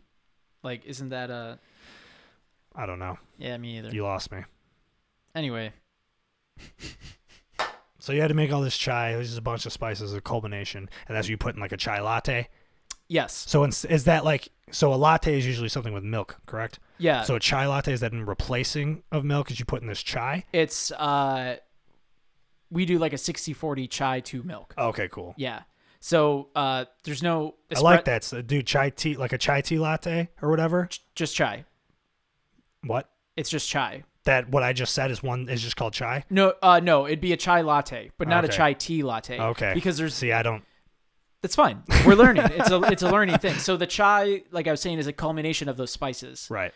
And then after a while, we put black tea in ours. In your chai? Yes. Okay. And then that adds some flavor. You steep it like you would any tea, and then you strain it, and then you get the concentrate. Got it. And you put that with coffee or espresso? Or is that just the caffeine? Is that? There is no caffeine. It's decaffeinated. Well, okay, black tea is caffeine, but like so the it's drink, minuscule. It's kind of like a decaf. I go to Spot Coffee and I've ordered a chai latte. Yeah. It's fucking delicious. Yeah. I have no idea what it is. So it's chai and milk. That's it. Chai and milk. Crazy. Or you could get a dirty chai, which is a shot of espresso in your chai latte. That sounds good. I've also heard them be called filthy hippies. Ooh, I like that too. Yeah, right? Yeah. Jenna's staple drink is an iced oat milk chai with vanilla. Okay. I'm not a flavor shot guy. Yeah, that's usually, fine. But yeah, I mean, it does sound good. Though. Yeah. Dude. Okay, I'm not telling you what to do. Tell me what to do. But get a chai tomorrow, or get an iced americano. I need caffeine. Yeah. Yeah, get an iced americano. But are you going to the office tomorrow? Yeah, that's why I will stop in. Do you have ice at the office? Yeah. When I say deconstructed, I just mean without ice. Get a deconstructed chai latte. Just get a small one, dude. Do you have a fridge? Yeah. Pop it in the fridge, write your name on it or whatever. I mean, I could also just on my lunch break, just pop back over to overwinter. True. Yeah. And that, dude, it's... Okay. I love chai. Mm-hmm. Chai is so tight. And you could just it's good tasting thing. Yeah, that's what I'm saying. Yeah. That's what I liked about it tastes like it's kind of sweet, Mm-hmm. And I used to go to Spot Coffee in Orchard Park, and that's what I would always get is a chai latte and just chill and drink that shit, and it was so good. Ooh. Yeah. Love it. Yeah, a lot of people shit on Spot, but their chai latte is fire, and their iced Americano is phenomenal. Mm-hmm. Shout out Greg Kolb. He makes me my iced Americanos, and I roll up to Spot, and he's like, "Gotcha, bro. Great." And then he makes me a very tall drink, and I don't even ask what it is, but I know it's a lot more than what I usually order. And then I'm at my desk, just wired. So wired. Yeah. Love that. Yeah, it's great. And that's what's funny is people, when we were in the office, people would know if Greg was working by my energy level, because they were, by 9 a.m. Yeah. If I was super talkative and being obnoxious and being who I am. Yeah. And my buddy Pete would always shout out Pete. My buddy Pete would always be like, "Is Greg working today?" I'm Greg was working today. He's I could tell. Yeah. Do you know Jimmy? He looks just like his brother. Nice. Good Superbad reference, bud. Thanks. I watched that the other day. Yeah, it's my favorite comedy of all time. It's not that I forgot about it, but I forgot how awesome it is. Oh, it's so... I've seen Superbad. I might have seen Superbad more than any other movie in my life. I've watched it so many times. It was we would always put it on in Fredonia, Post Bar. So that's Post awesome. Bar hangs. So yes. 2 a.m. we all come home fucked up and hang out in the living room and usually put a movie on. Yep. And oh man, that's a fun conversation. Of the Post Bar smoke is a gamble, because it's a 50-50 odds. Like you're gonna have a good time, and then you're just gonna pass out, or you're gonna get the spins. You're gonna throw up, and you just if you do it enough, like I have, you know, there's you're a point. Seasoned vet. Yes, where there's a point where you're like, I'm too drunk, yeah. and if I smoke that, I'm gonna throw up for sure, especially if it's a bong. Oof. Forget about it. But yeah, we would come home. We would either put on Superbad, This Is the End, Pineapple Express, or Project X. Those were our movies that we would always put on post bar. I love the movie Project X. I think that movie is so goddamn funny. It is funny, dude. I think I've only seen that like once. Really, dude? Yeah. Rewatch it. I should. What was that movie you were telling me about the other day? You like? I think I walked in and you're like, "Hey, did you watch that movie?" Mortal Kombat? No. It's on Hulu, Netflix. Shit. I'll look back through our texts. All right. Early 2000s thing. The Josie and the Pussycats. Yes. Yeah, me and Kate watched it recently. Got it. And Adam Schlesinger from Fountains of Wayne, who passed away from COVID this year. Damn. He wrote the music for it, and the music in it is banging. And he wrote hits, dude. Yeah, so Josie and the Pussycats, when I was a little kid when that movie came out, I mean, it was 2001. So I was like 6 when it came out, and I was obsessed with it.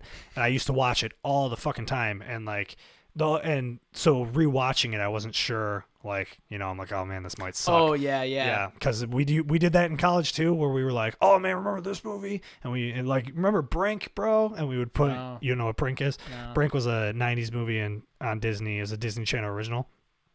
And it's on Disney Plus now. It's about rollerbladers, like competitive rollerbladers, inline skaters, and they would call themselves soul skaters.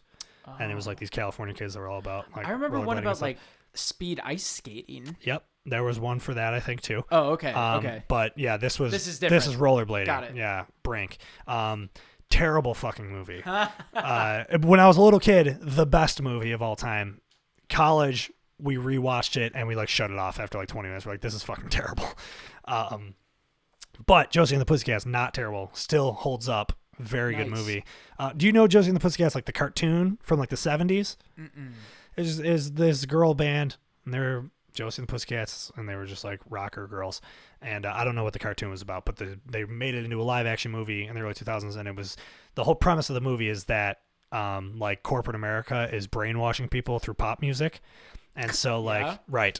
And so, and exactly. And at the time that it came out, that was such like a big, it's a hot take. Well, things were very corporate in the early 2000s. And so the movie opens with like a boy band, and you know, they make their new record, and the record has subliminal messaging in it that's brainwashing everybody. And then they find out about it, and they like try to fight it, and they kill the band.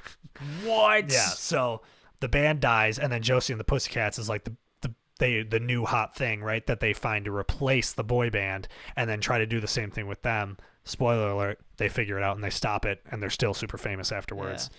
And then they go on TRL, and Carson Daly tries to murder them. It's crazy. It's like but the message of the movie is still very good. Mm-hmm. And the movie, in my opinion, holds up very well. And the music is so good. And I'm like, no wonder I was obsessed with this movie as a kid, because the songs are phenomenally written. And then I look it up while we were watching it. Adam Schlesinger from Fountains of Wayne, he wrote That Thing You Do, which is another movie I haven't seen, but I hear it's very good. I know, don't give me that look. Kate and I are going to watch it. It's going to be fine. But he wrote the song for that movie, which is like was his claim to fame. He also wrote, in my opinion, one of the most important pop songs that came out in the 2000s, which was Just the Girl by the Click Five. Yeah. Bro, everybody probably knows that song. And if you don't listen to it, and if you haven't listened to it in a long time, and you just think like that was a song you liked as a kid, bro, that song is insane. Arguably a perfect song, like start to finish. Such a good written pop song. The guitar riffs are very good. Harmonies are out of this world. The key change, dude, I think there's a key change. It would make sense. I might be wrong, but there's a part that might sound like a key change, or they just make it really big. Dude, that song is nuts. Shout out Adam Schlesinger, R.I.P. He was not honored at the Oscars last night in the In Memoriam section, and Twitter freaked out this morning. Are you serious? Yeah, they did the In Memoriam section. He's an Oscar nominee for That Thing You Do. Yes. And didn't get mentioned in the In Memoriam. Also, the In Memoriam was like super fast, and everybody's bitching about that too. It would like everybody's name was just like 3 seconds long, except for Chadwick Boseman, who obviously, in my opinion, Chadwick Boseman deserved the longest one. Yeah. But like they were like super famous people that was just like a second, and it was just like super fast. I went through it. I watched the whole Oscars last night. Never. Yeah, dude, I talk shit about award shows a lot, yet I always find myself watching them. I don't know. I mean, I respect the Oscars more than I respect the Grammys. Since the Grammys gave a Grammy to Macklemore over Kendrick Lamar, I was like, I'm out. Fuck the Grammys. Yeah. The Oscars, dude, weird. I like the Oscars though. When I was working at Family Video, it was one of like my first shifts alone. Yeah. And someone shout out Family Video. Someone called. They're like, "Hey, did you get the Oscar sheets in yet?" And I'm like, "What?" Yeah, people are like real about it. Yeah. And they're like, "Yeah, I'm just wondering who you think's gonna win Best Picture." I'm like, I don't know. Yeah. Like, dude, straight up, got that job because I interviewed for that job because I needed money for tour. Did not get the job. It's not that I didn't get the job. I was like kind of near the end of the school year, and they weren't going to hire me until the new school year started, because like I wasn't going to be there. So what was the point? Sure. And I'm like, I'm just here because like I need money, and I put Star Wars on every time I work. Yeah. I don't know what. Mm-hmm. It was just so weird. Like, people get into this, dude. It's like, what is it? Like a bracket or something? No, I mean, there's just like, excuse me. The nominations come out. I don't know how far in advance, maybe like usually around, I mean, they were pushed back this year. Usually the Oscars are in like February or March. They were just last night. So, yeah. But the nominations come out usually around like December, maybe. I might be wrong on that, but, and then, when the nominations come out, everybody starts watching those movies. And usually the movies that are considered for them come out around like the right time to be reviewed for. So a lot of them come out in like the same season, where they call it Oscar season.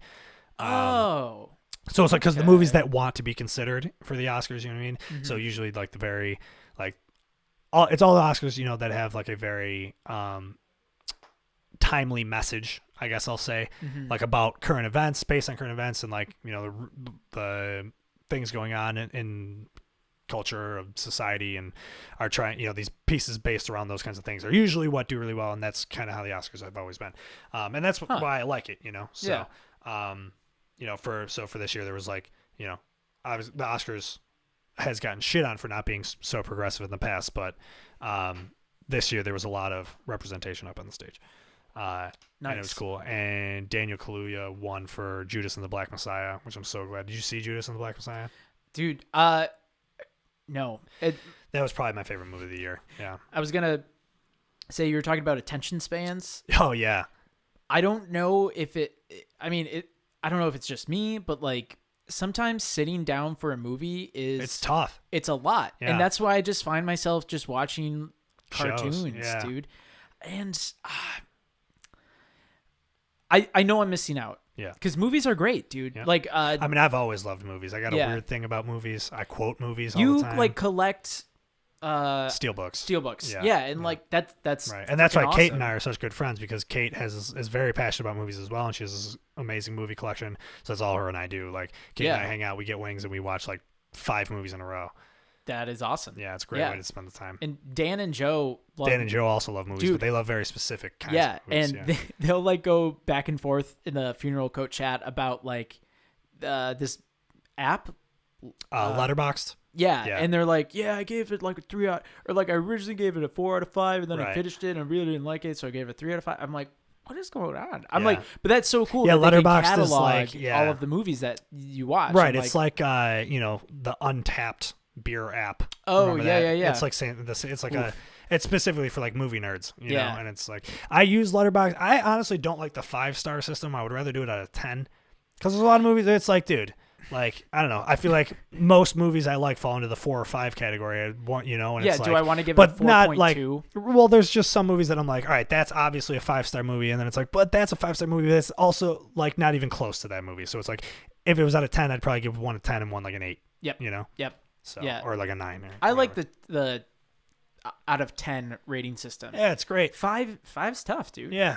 It's too small. And 10 for sure, especially in a category like movies where it's so vast. You know? I know. Yeah. But I love movies, though. I always have. But it's harder to sit down and watch them, because we live in the streaming era, and also movies are so much easier to make now.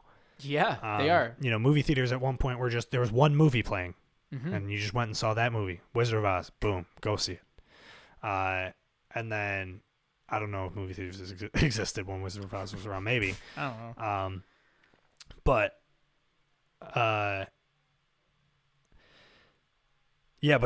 you have all these streaming services with thousands of movies on it, and they just keep changing every month, and it's like, it's so hard to try to pick them down. And so I guess that's one thing I do like about the Oscars. It's like, oh, okay, so here are like 15 to 20 really good movies that based on people who know a lot about movies, and I'm like, great. And so I just will watch what's on that list. You know what I mean?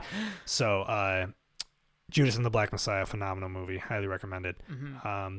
Daniel Kaluuya is one of my favorite up and coming. He won an Oscar, so I don't know if you can really call him up and coming, but recently started getting recognition around the last few years, as well as Lakeith Stanfield, who's also in that movie. Lakeith Stanfield is in fucking everything, and I'll watch any movie that he's in. I can name all of his movies, but I know most of them you're probably gonna be like, I haven't seen those because you don't watch movies. Yeah. Have you seen a movie called Gringo? Gringo? Yeah. No. Dude, okay, it was on. This was my family video time. We were allowed to take home a new release before we put it on the shelves, so we could like talk about it with people. I never did, but this one intrigued me for this reason only. It described itself as a dark comedy, and Killer Clock had like just recorded a song called Dark Comedy. I'm like, let me watch this movie. But it's about a CEO, his assistant, and the CFO who run a weed company. Cool. But already sold, right, in the United States. Cool. But the manufacturing and operations happens in Mexico. Mm-hmm. CEO and hence the name Gringo. CEO and assistant are like, typical, like they're fucking even though the CEO is married because it's the hot assistant, typical sure. plot. The CFO is overworked and underpaid because like he's really the brains of the organization, all that good stuff. They go to Mexico. CEO and assistant know that the weed operation is just a cover for like dealing heroin. Whoa. Yeah, and the CFO gets... Sounds like some narco shit. Yeah, and the CEO and the assistant like leave the CFO, and he gets kidnapped by like the Mexican mob cartel, yeah. drug cartel, or whatever. Yeah. And it's a really funny movie, dude. Okay, cool. Like, you ever see The Death of Dick Long? No. Extremely funny dark comedy. Yeah. About two guys three guys that play in a band, one of them being Dick Long. And they play in like a shitty butt rock band. Sweet. And all the music in the movie is butt rock.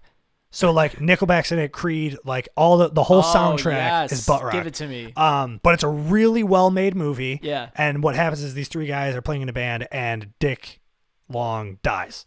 Obviously, the movie's called The Death of Dick Long. Yeah. Happens right at the beginning. This is not a spoiler. So, they're playing whatever, but you don't know how he dies. They're just like, they're drinking and having a good time. They're partying, and then all of a sudden they're rushing him to the hospital, but they don't want the hospital to know that they were involved, so they like leave him at the hospital, and then he dies, and then the rest of the movie, they live in a super small like hick town, and like the rest of the movie is them trying to like cover up their story, but they do a fucking terrible job of covering it up and just like keep digging themselves in a deeper and deeper hole. And then at the end you find out how he died, and it's like nothing you could have ever imagined, and it is a really, really fucking funny movie. So I love that. It's very dark, very funny. It's an A24 movie, if you're familiar with A24. Sold. Yeah. I'm a huge A24 guy, and I know that probably makes me a bit of a hipster snob. Yeah. Whatever. But that's what I like. Make good movies, yep, dude. It's the same thing with being a coffee snob, man. It's what I like. I'm not going to shit on you for not being about it, but don't shit on me for being about it. Yeah. Midsummer. I see it. Dude, I saw people shitting on Midsummer. For some reason. I haven't seen it.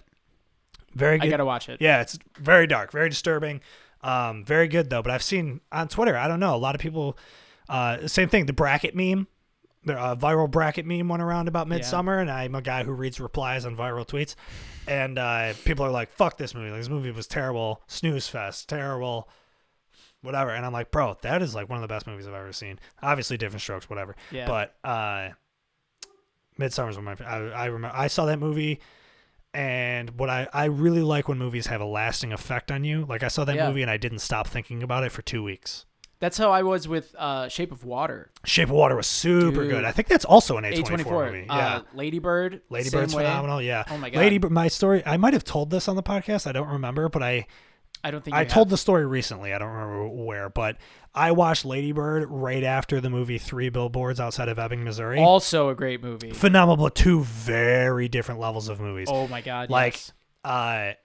Three Billboards is like very dark, very serious, deals with some really, really deep shit. Yes. And Lady Bird is just like a girl who's like, I'm just trying to figure out who I am. So like, you know, I watched those movies back to back while I was on an airplane. You go from Three Billboards, you go to Lady Bird, and I'm like, this girl's annoying. You know what I mean? Her problems don't even matter. This girl in the last movie was burned alive, and she's just like, I'm a bird now. And it's just like, this isn't, but then I watched them in opposite order. That's so funny because I took Shape of Water, Lady Bird, and Three Billboards. They were all Oscar movies that same year. Maybe that's why I took them home. Mm-hmm. I don't know. Well, Shape of Water won Best Picture. Dude. Yeah. That movie was great. Great fucking movie. Yeah. They fucked a fish. Yeah, it happens. Guillermo del Toro, dude. That dude rules. Yeah. As a director. Yeah, Lady Bird, though, out of context, very, very good movie. Yeah. Yeah. Don't watch it after something like Three Billboards, though, because you're going to not be in it. But yeah, that movie was heavy. Yeah. And I mean, Lady Bird is great, and I'm obsessed with any coming of age story. Mm-hmm. That's like what our album coming out is what I describe as a coming of age story, because it really is, because I wrote it, you know, about this figuring out who you are as an adult in the world and the time that we exist in. Do you think that has helped you, like writing about it? Absolutely. That's how I've gotten through everything, except the difference is now that I also started going to therapy, because I was one of those people that was like, no, I'm supposed to be the broken artist, you know what I mean? Or else I won't be able to make anything good, which was crazy because I never made anything good. Yeah. And then I started, so writing, that was how I always processed everything, was like, if I don't know how to deal with it, I'll write about it, which was fucked up. I always used that as a tool rather than knowing how to openly communicate. So that's not good, obviously, right? So like in like relationships, friendships, whatever. Yeah, life. Yeah, you have to know how to communicate your needs to people. You have to be able to openly communicate when you're upset about something, whatever.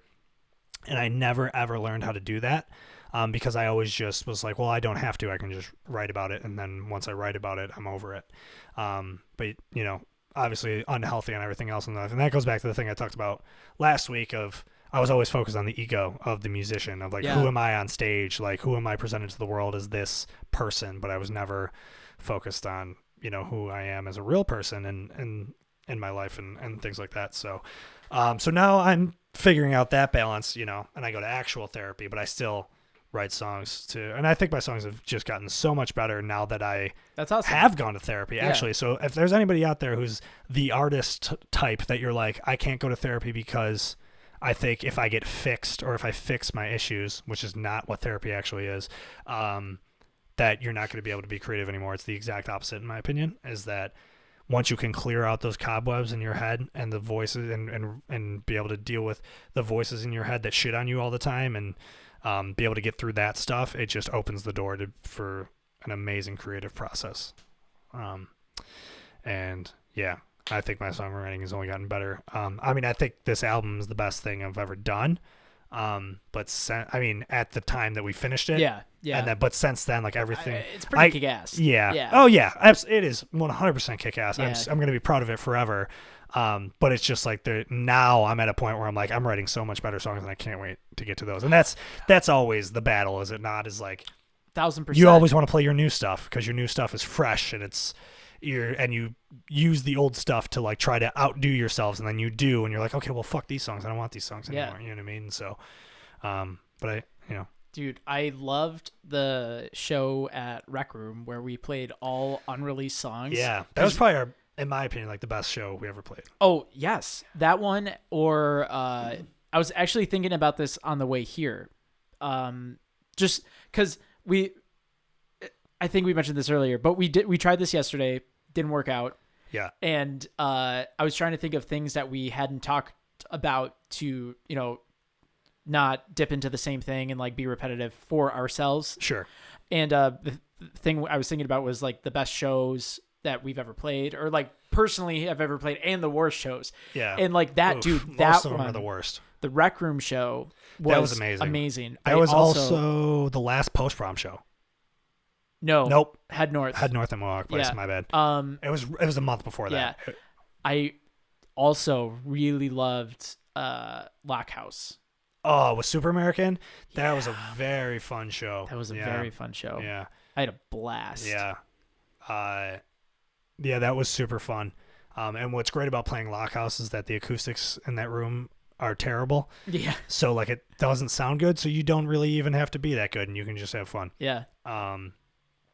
And like so many people fucking showed up. Dude, holiday shows, man. Holiday shows are the best. If you play a show between Christmas Eve and New Year's Eve, that's the best time to play a show. Yeah. Because everybody's home and everybody just wants to go out and do something. Yes. So, and that's when that Lockhouse show was. And I think the Head North show might have been also, or no, maybe it was right before. Yeah, it was right before Christmas, I think. But playing between Christmas and New Year's is always amazing. Because like I said, everybody is home. Like everybody, I don't know why I had to expand on that. That's obvious. Everyone is home. Everyone's home, bro. And everybody wants to go out and do something while they're here. And a show is a great way to bring people together and always have good turnout at those shows. And so, yeah, that Lockhouse show was one of those shows. That was tight. It was December 29th that year. And fucking everybody came out to that show, man. It was awesome. So sick. Yeah, it was real fun. It was packed in there. Shows. Miss them. Dude, I keep thinking about, oh, man. We were going to see Pine Grove. Yeah. I was going to go see Microwave. Have you ever seen Pine Grove? No. Best band I've ever seen live. Yeah, hands down. I've seen Microwave like 40 times. They're all so great. I was really excited because it was after it was the Death is a Warm Blanket tour. Oh, right. You love that album. Yeah. Unbelievable. Yeah. See, unbelievable. To me, Stovall, in my opinion, is still the best. I just think Stovall was the best piece of work. I mean, I loved Much Love, and I did love Death is a Warm Blanket too. Yeah. It was extremely brave for them to go for something like that after being kind of like a poppier band. Dude, you know what I mean? And I love that they did that. They were just like, we're dark, we're weird, let's bring grunge back. Yeah, and I'm fucking about it. It was kind of like their equivalent to like Daisy by Brand New. Yeah. What they were trying to do with that, except I think Microwave did a better job. Totally. Yeah, but I do love. I mean, I love the album Daisy, but it was cool. It was a cool album. What I was gonna say though is, I keep thinking about playing shows again. Yeah, terrifies me. What aspect? That I haven't done it in so long because I've been doing it for so long. And then it's just... And this is the longest I've gone without playing a show since I was like 12 or 13. So I don't know. I know I'm going to be super nervous, and I know I'm going to be extremely emotional, especially if it's Post Prom. We're playing these songs, and it's going to be tough for sure. I also think about going to shows. So when I was a kid, I used to have panic attacks in crowds.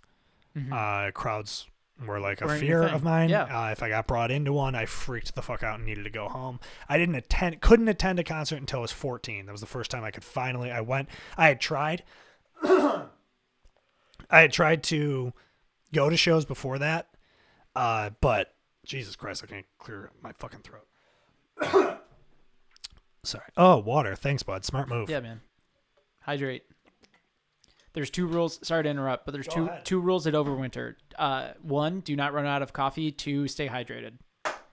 Those are good rules. I would get that tattooed across my chest. I want to get, we have oat milk, coconut milk, whole milk, or half and half tattooed on my forehead. There you go. That would make your life easier, probably, huh? No, harder.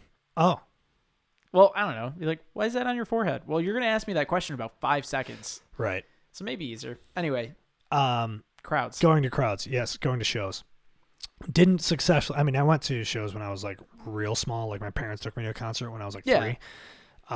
But after that, I tried to go to shows, and I would freak out and have to go home. So when I was 14, it was the first time I went to a show successfully and didn't freak out. And Who was it? Drake Bell.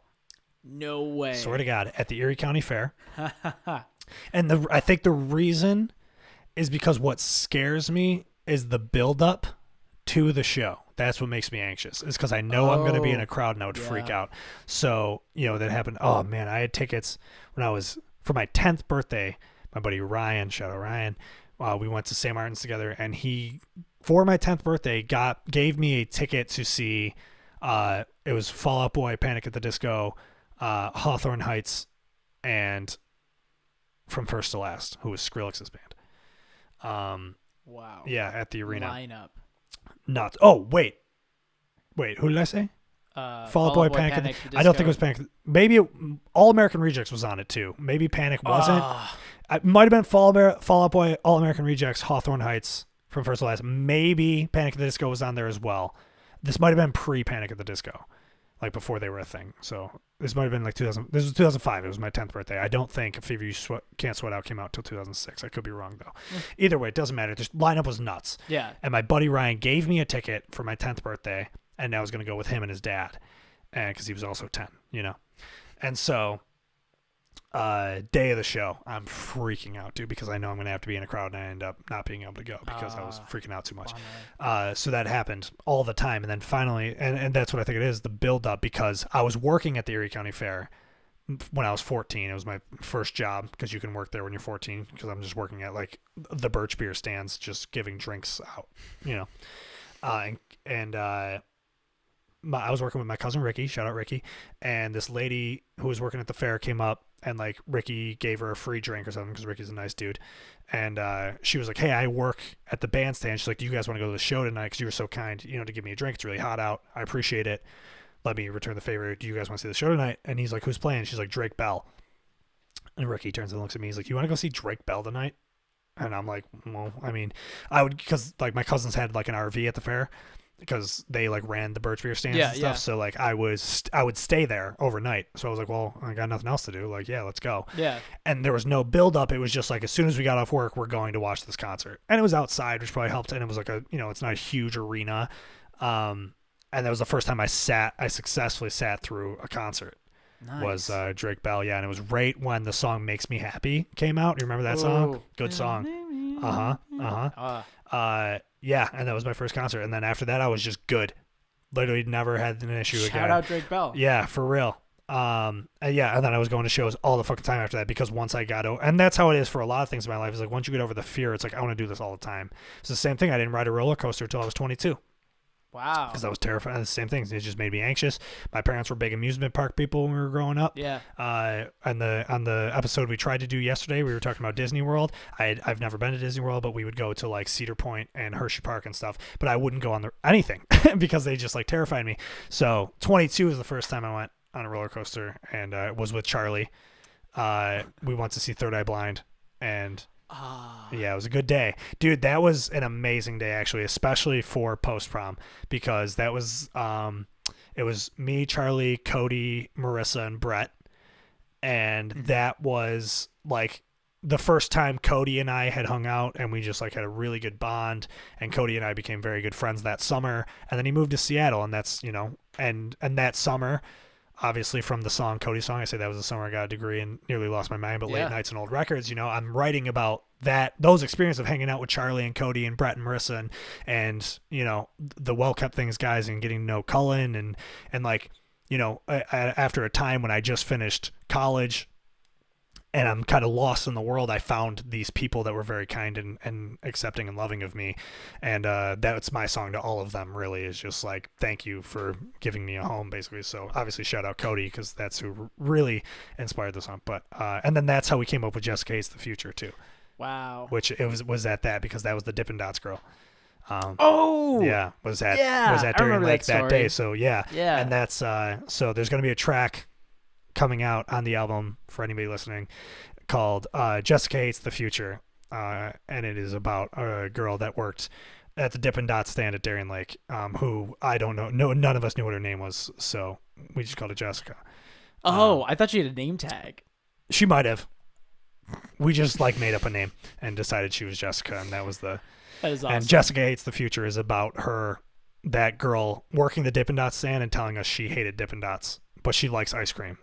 But Dippin' Dots are the ice cream of the future, so she just hates the future. Oh. So that's why that song. I thought, okay, My perception of the title. So excited for this. It's been so skewed. Mm-hmm. I thought you went up, or I don't even know if you got Dippin' Dots at this point. I thought you just saw her working the Dippin' Dots stand. You saw her name is Jessica, or if you did, she was just miserable. Yeah.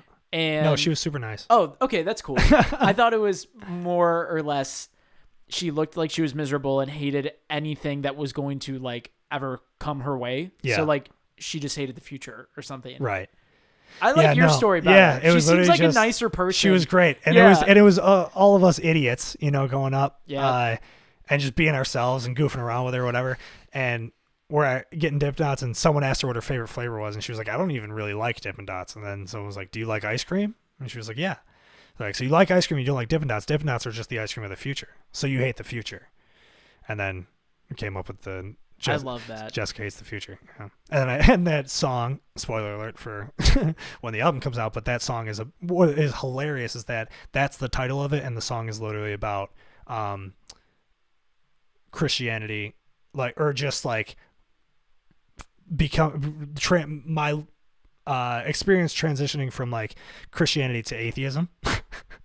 And that's what I wrote it about, and that's what the title is, and it is just about Dippin' Dots. But and then we incorporated it to the rest of the album, and there's a bunch of references to Jessica throughout the rest of the album. So for the few people that do listen to this podcast, when the Post Prom album comes out and you're wondering who Jessica is, it's not actually anybody, but loosely based on a girl who worked at the Dippin' Dots stands, who probably will never ever know. At Darien Lake. Yeah. But yeah, so first time a roller coaster was Darien Lake that day, before I saw Third Eye Blind, and it was the 20th anniversary of the self-titled album, which is probably my favorite album of all time. They played it front to back. Dude, this day was amazing, dude. It was an amazing day. And I rode every single, and we kept saying, that's all also when we did the Always Blue thing. Always Blue. Yeah. Which is really from Silicon Valley, but that's when we started making it like our joke. Yeah. Was that day. Like that day, so many inside jokes came out of that day. And the roller coaster, I went on and we kept saying we all ride them all. Oh my which God. was that we are all going to ride every single roller coaster, and we did. And it was and obviously, like when you get through the first one, like I was saying before, once you get through it, it's like, let's do this forever. You know what I mean? Because this was so fun. I'm so happy. It's like jumping off. Right. It's the adrenaline. It's like jumping off the high dive at the pool. It's terrifying, but once you do it, it's like, oh my God, let's do it again. Yeah. Oh wow. Yeah. So but going back to, I explained a lot there, but the point I was trying to make is that I'm also terrified of going to shows, because this is the longest I've gone without one, because I knew I got over the fear. So I was like, all right, go all the time so that we don't fall back into it. Yeah. And now this is the longest I've ever gone without a show, that I feel like I'm so scared of some sort of shock that's going to happen my first time being in a crowd again, because it's been so long and I've gotten so comfortable being not around people that I'm just going to like probably freak out. I mean, it might not happen, and probably is an irrational thing, but it's in the back of my mind. So those are two things rightfully so. Yeah. I mean, like, you understand why it would be a thing. Mm-hmm. So, you know what? If you can understand it, I feel like you would have a better grasp of it and controlling it. For sure. Yeah. That's I mean, that's as is most things. Uneducated mind. Yeah. That's good. I guess, but way to be understanding, John. Oh yeah. If there's anything you can be in the world, it's understanding and respectful. Yeah, or try your hardest. You may not always get it, but yeah, you got to listen. Yeah, it's great, man. It's great to have friends like you, John. Jay-Z Bricky was once quoted as saying, there's something comforting about knowing John Vaughan. And I think that's true. Thanks. Yeah, you're just a good dude. It means a lot. And that's a good friend you have to have, is like just somebody to especially somebody like me who, when I'm freaking out a lot or something, you're a very comforting presence to have around to just like explain what's going on in my head. And it's like, you don't have to have the answers, but you're very good at like responding, of just being like, yeah, all right. Just being there. And that's something that some people aren't good at, and not to any fault of their own, but yeah. But that's a good gift to have and to bring into the world. So cool. All right, we're a little over an hour and a half, so we can wrap this up. This is way better than yesterday. Oh fuck yeah. Yeah, dude. Again, I'm sorry. I was extremely. You look like shit, dude. I drank so. I'm gonna be putting out a thing on Instagram once I finish it, but I showed you it yesterday. My sister-in-law and I started drinking wine, and then we started singing songs, and then we got really into Well, there's this song, Without You by the Kid Leroy, who you let me know yesterday is a TikTok song. I actually didn't know that. Oh, yeah. I just know that singer or artist, performer, whatever. And I really like his music. He's like 17, super talented. And that song is such a good pop song. And I was, on the aux and played that song. And my sister-in-law was like, this is my favorite song right now. I was like, me too. So then, and her and I started talking about it, and we're drinking wine and having a good time. And she was like, let's go record a cover of it. So we did. And it's super funny because we're both like trashed in it. So I'm going to put it on Instagram, but that's the reason, because I wasn't even thinking about the next day. I was just so excited to like collaborate, and just drink some wine with my sister-in-law, and we were just having a good time, and then it was 3 a.m. and 2 bottles of wine later, and then I wake up to my alarm at like 9:30, and I'm like, fuck, I have to do a podcast. I got up at 7 that day. Jesus Christ. I was stoked. Nice. Well, dude. it's not that I was stoked. I would usually be waking up at 5, and I got to sleep in, so I slept until 7. Actually, before we end, and I know I always do this where I say we're going to end and then we don't, because that just made me think of it, is that you're a straight edge. I am. Yeah. Well, yeah. I don't like proclaim it, but I am. Right, yeah, because there's connotations with that. I do it for myself. Sure, right. Yeah. It's not to be any part of any community or anything. It's just that you don't drink, you don't smoke, you don't do anything. Yeah. You have before. I've done them with you. We've had great times. Yeah. But obviously we've had great times without them. And I'm a person who's also like had areas of my life when I stopped drinking and stuff like that. So, what made you do that?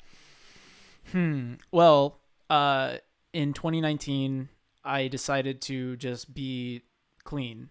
Yeah. That was something. Well, January of 2019, Kill the Clock was going on a tour, and you may have shown me this, or maybe I read into it or something, but I remember Keith Buckley saying something about like being sober on tour is very good for you mentally. May have been Keith. An idol, a musical idol that I look up to. Sure. Pretty sure it was in that realm of music, whatever. And they're like, it's really good for you mentally. You don't get like fucked up every night, so you don't feel like shit, and then you can always be your best self. Right. When you perform. I'm Facts. like, that's really cool. Yeah. And then the December before that, show at 37 Maple, I almost get ran over. Right, I remember that by the drunk driver, correct? Drunk driver, me, Jenna, Rob, Kevin Harper. Shout out Rob. We pretty much almost get pinned up against the trailer. I shit you not. I was maybe like 6 inches. I was back up against the trailer. This car was 6 inches from my knees. It was terrifying. Yeah. Absolutely terrifying. And I'm like, damn, dude, like I never want to be that. Right. And I don't want to say like I know that I never would be, but there's times where you're fucking stupid, dude. Yep. And alcohol does that. And I'm not saying this isn't me like preaching like don't drink, right. It's fucking stupid, because I've gotten so hammered a lot. Sure. And so January, actually it was New Year's Eve party at your house. That was the last time you drank? Yeah. That was the last time I drank before I decided to. It wasn't even just dry January at that point. It was me like, I'm just going to be clean. Yeah. And the first. Did you get drunk at my house? No. Bummer. Yeah. I decided it was something that I wanted to do more for myself than anything, and also to like kind of prove that I could do it. Yeah. So I did it. It was cool. My first drink was super expensive champagne at the speakeasy that I worked at, which is really cool. But then I told myself I was going to like whiskey. I was like, I'm going to like this. I'm going to enjoy it. So I like tried to drink whiskey. It was not for me. Whatever. So I'm casually drinking again, nothing insane. And then pandemic. And I'm like, well, I'm bored. I really like craft beer. I'm getting stupid money from the government because I lost both my jobs. Stimulate that economy, baby. Yeah. So I would go to like breweries and stuff and like buy a bunch of beer and bring it home and drink it. And like, it was cool. And I continued to do that. Like I enjoyed it. Don't get me wrong. Beer is cool. But I think at the time I was just kind of getting bored of it. Not bored of it, but like I had a lot of the same kind of beer and I knew what I liked, yada, yada. Jenna and I moved in together. This is now pretty much a year ago. We moved in together May of last year. And I'm still buying beer, slamming beers, you know. One night I got fucked up and I shaved the sides of my head. Hell yeah. And I'm like, why the fuck did I do this? And I was kind of like on and off. I would stop for a while. And then I tried smoking again. Wasn't into it again. I remembered why I stopped. It was just because I felt strange. I couldn't really handle it. I couldn't hang. Plain and simple. And then I always make the joke to myself and our close friends that I stopped drinking and claimed edge, if you will, on I Can See Mountains Day. September 1st. September 1st. Yeah. So I don't know. I enjoy it. Good. I stopped drinking for a while, but that was mainly because I was on Lexapro and didn't know I wasn't supposed to drink. Or I did and ignored it. I don't know. Yeah. And was getting real fucked up all the time. Obviously, you were at meet day? Yeah. All right. Yeah. It happened. It happened. I was not in a good place in my life. You kept trying to kiss me. Yeah, I know, man. I like kissing men, all right? Especially when I'm drunk. Especially my homies, all right? I'm saying it. Yeah. And that's it. And I think it's funny. Okay? That's it. All right? And I was on antidepressants and was drinking depressants and trying to prove something for You're some doing reason. the Wade Boggs thing too. Yep. Which I think is all right. Kind of hilarious. No, hear me out. Because you had like 7 beers. Year previous, you had 27. Yes. However, I know you had a long day. The previous year, I did 27 beers over like a 12-hour span, and I was eating all day. So I actually wasn't fucked up. I mean, I was, but like I was in control, I guess, and to a certain extent, way more control. Yeah. This year, I was like, all right, I did 27 beers last year. I got to do 30 this year. Yeah. And you went pretty hard. Showed up super fucking late because I think I was drinking the night before. Showed up super late. Where like the year before I started drinking at like 11 a.m. This year I started drinking at like 4:30 p.m. And I drank 18 beers by 10 p.m. and didn't eat anything and was on antidepressants. Not a good combo. Not a good combo. Yeah. And it made a complete ass of myself. And then the next weekend did the exact same thing. And then I stopped for 8 months. And it felt great. And then the pandemic hit and I was like, fuck this. I got to do something, you know. But I have much more control over it now. But there are some times, where I get too drunk and then start being dumb. And the next day I'm anxious and I'm like, I wish I wasn't like that. I wish it didn't turn me into this. But, and I blamed, what I'm realizing recently is I blame that more on the drinking than on something wrong up here. And that's what I'm starting to realize lately. You know, I do these purges, you know, where I'm like, I'm not going to drink. If I stop drinking, that'll fix the issue. Or I'm going to get off social media. And if I get off social media, that'll fix the issue. Or all these things. It's like, this is me. I'm focusing on myself and I'm working on myself. And I say that all the time. And it's like, but I'm not, you know, I'm just putting things that are directly related to the problem aside, and thinking that's fixing the problem, and it's not. And I'm realizing that now. So now I'm starting. So now it's like, all right, well, I'm keeping social media, I'm keeping drinking, I'm just understanding what they do and how they contribute to the problem, and that's great. Yeah, you know what I mean. As long as you understand. Recently, I'm gonna see if I can find it. Go ahead. Yeah. As long as you can. I don't want to say understand the issue, but understand what these outside influences do to you. Totally. You recognize it and you don't let it consume you. That's fine. It's like everything in moderation. I saw this the other day. It says the problem is never the problem. It is only a symptom of something much deeper. I'm like, that's exactly what it was. Yeah. So who said that? It was on Instagram. Someone named Virginia Satir or Satir. Satire. I don't know. Thank you. Yeah. So, but I saw that and I was like, yeah, that's really what it is. It's like, you know, drinking and social media and whatever was a scapegoat. Yeah. Yeah.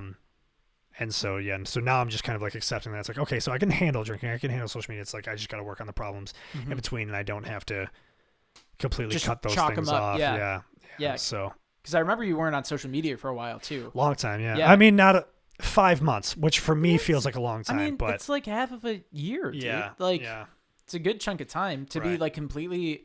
Yeah, and then what happened is I was like, okay, I was off long enough. You know, I was like, I had my timeout. I learned my lesson. I had my timeout. Right, and then I get back on and I'm like, I'm doing the exact same. You know what I mean? I'm using it for the same thing. So, you know, but now I recognize that and I'm working on that. And, yeah, and I think I'm just starting to find a good balance and I'm getting to where I need. And now I actually feel like I am truly working on. I mean, I have been working on myself, but like, you have. I'm truly starting to get to a point where it's like, okay, I'm figuring this out. You know, I'm figuring out the balance. That's awesome. Yeah. Proud of you. Thanks, bro. I was extremely honest and vulnerable on this podcast, and that's just because you're around. That's the kind of guy you are. Thank you. Everybody should have like somebody like that in your life. I mean, everybody in your life should be like that. You should be able to be open and honest with everybody. Yeah, dude. What's the point? Yeah, and if you can't be, not saying are they friends, but like, I don't want to say you don't know them that well, but like, if you prioritize your friendships by, you know, the people you should be prioritizing in your life are the people who are, you know, aren't going to judge you for being completely authentic and, you know, and are just people who lift you up instead of bringing you down. Very well said. And you're one of those people, John. Thank you, Aiden. You are too. Thanks, bro. Cool. Thanks for coming on, bud. Yeah, no problem. I'll talk to you soon. Post Prom album out April 27th. That's tomorrow. It's my dad's birthday. He's going to be 69. No, it's my cousin Carly's birthday tomorrow. She's going to be 25. Nice. Well, album's out tomorrow, guys. But no, by the time... All right.